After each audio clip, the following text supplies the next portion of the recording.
A do të dënohemi për mos faljen e namazit në kohën e kaluar, edhe nëse pendohemi?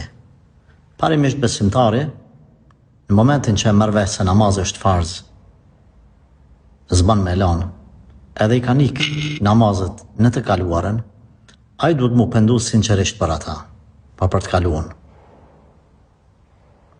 Edhe mos me përsërit atë gabim. Çka me bo me namazet që si ka falë për para? S'ka nevoj me i falë, kjo është më e sakta. S'ka nevoj me i falë. Këtë bazojmë në hadithin e pejgamberit alayhi salatu wasalam, ku thot pendimi i fshin gjunat e kaluara.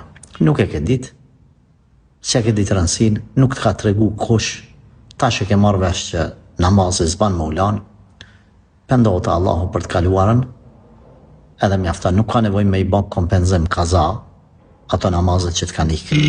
E kuptove? Elhamdulillah që Allahu xhel kalon alternativ der qel për çdo situatë. E rëndësishme, tash e mas që ke kuptuar rëndësinë e namazit, mos e lë namazin. Aman mos e lë namazin. Allahu të forcoft, të bekoft, edhe të nderoft. Amin.